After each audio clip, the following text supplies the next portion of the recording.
Hey, we need 10 more volunteers. They're waiting for you. 10 future multimedia reporters. Come on, don't be shy. Look for Chai Hofilenia at JO 204 downstairs. Any other volunteers from the other schools? Yes, please. Yeah? BSU, St. Louis, University of the Cordilleras. Please go downstairs. Benguet State. Sige kayo, wala kayong premyo. Trip 2, Baguio. Okay. Basahin natin yung mga questions online kasi ang daming nanonood sa atin, millions from Timbuktu to Tawi-Tawi to Malacanang. Pinapanood tayo ni Pinoy ngayon. Hi, Mr. President. Okay, on Twitter, can we volunteer on weekends? We accept. What exactly does the advocacy do aside from tell stories? Good question. Not just on weekends. You can do it like anytime you have access online.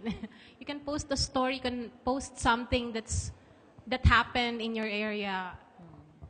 So aside from telling stories, what does Move do and what can they do as movers? The idea is that the stories are the pebbles you throw that will create ripples, and that the ripples will actually change the landscape, right? So aside from the storytellers, the journalists who are doing that, we have a team of people, IT developers, who are actually trying to create something new. We're trying to use the technology for social change. This is the fun part. You in school right now, because of the way you think, can actually do something that we who have been veterans in the industry may not think about. You know, this is why it's such an amazing time period for all of us. What are we doing? We are community organizing. Please join us if you'd like to help. We are combining journalism with NGO work, with finance, with IT, with television, with IT. If you would like to learn and also help, definitely there's always something to be done. But beyond that, you notice from the books that the movers have written some of the key topics that we're really interested in, that we would like to see reform in our lifetime. Military corruption will be launched next week. Glenda and Gemma, along with Aris Rufo, wrote this book. Justice. Marites Vitug wrote a lot. We cannot have a functioning society if our justice system does not work. But do you care? We hope to try to make you care. Our political system, Chai Hofilenia wrote a book about the way our politics works. I am writing a book on security, on terrorism, because your security, you cannot have good governance if you're worried about being kidnapped.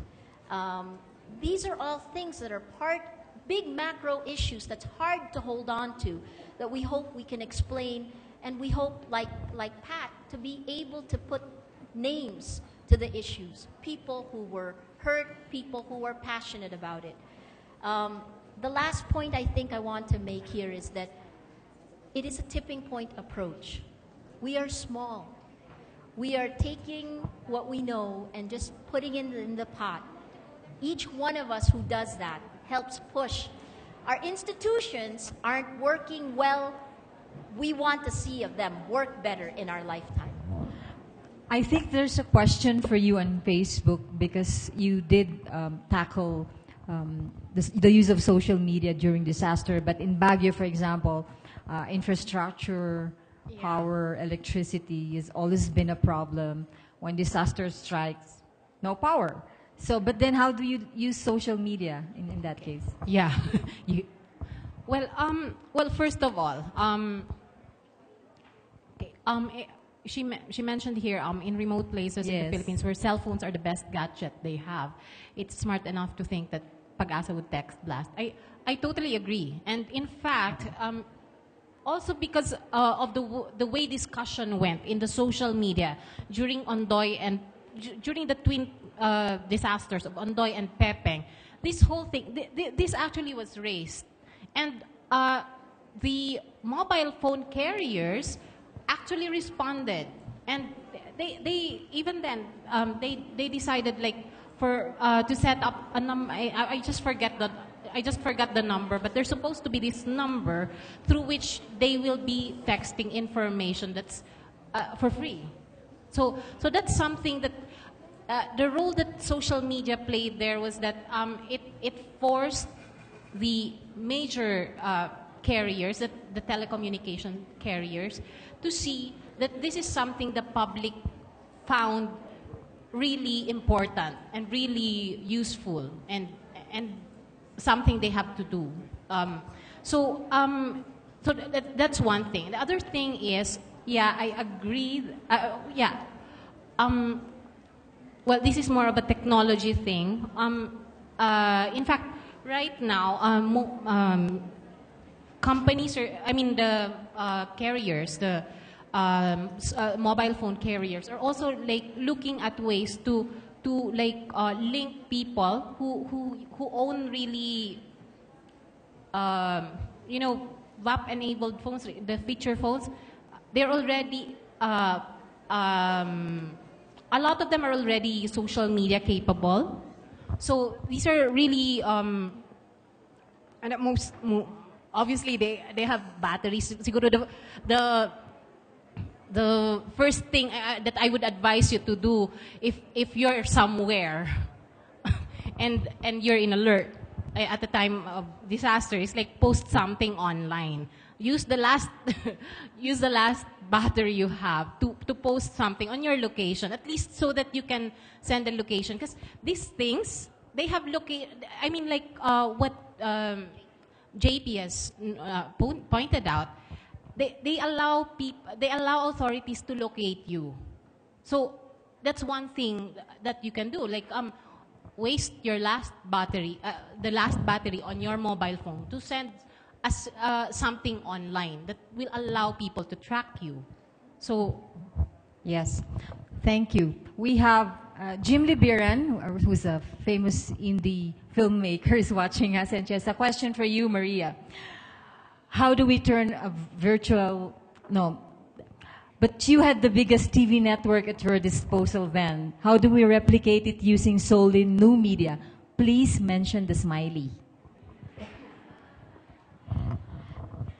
Having the largest network is both a plus and a minus, because think about it.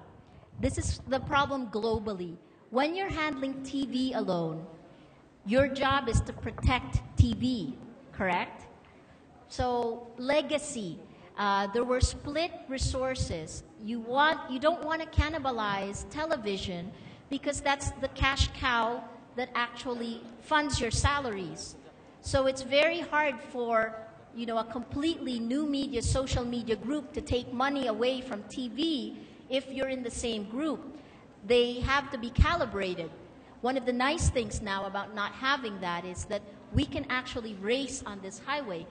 The second thing is that this is just us. It's wonderfully liberating. I have worked, for big companies for decades. And it is wonderful to get a small group of people and say, what are your hopes? What are your dreams? What can we do? And then let everyone loose. Here's the other part. If this was a decade ago, we couldn't do what we want to do now. Now we have you, or you have us. I guess it works both ways. Our experience will help you. Your experience will help us. So it's, I think we can do things now that the largest networks can't, because they're too caught up in a particular way of thinking and doing things and their own interests. I guess this is part of growing up for us as journalists, is also trying to define what that means. Questions from the floor? To add that to that. Yeah, sure, problem child. Go ahead. In that, I am still on television, Maria. I agree with Maria that TV is limited by a set of restrictions, and at the same time, though, television's reach is also monumental here in the Philippines, and I'll have to say I'm grateful to ABS-CBN for still putting storyline on ABS mainstream before we were on cable. And in as much as, God, the creative freedom was monumental, to put storyline on ABS was, it was a risk that Maria took when she was still there. Shouldn't have said that too. But the thing is, I think... But Storyline is still airing on ABS. Storyline is ANC and ABS-CBN. It is still part of ANC and ABS-CBN, as well as I am in a fashion. I think what I wanted to say was, whatever the platforms are available, they can change lives and they can move stories. Now, Twitter, Facebook, all levels of social media is now open to everyone, not just us, not just people on television and the media. And because of that, I think Jim, who was asking the question, will be particularly pleased in that more people will now telling stories. I'll just add one last thing in case it... here are just statistics. The future is very clear. There are 15 million television households. There are more than 24 million Filipinos on Facebook. The numbers will move. So we are already at a stage where we are about a decade behind the West. That's part of, I think, the next phase. You are already part of the future when you're on Facebook, and all of us in this hall, except for one, no, except for two, are on it. So that's the last part. The last thing I want to say is ABS-CBN was an incredible experience, and I wouldn't have given it up for anything because it gave us the ability to learn and to tell your stories.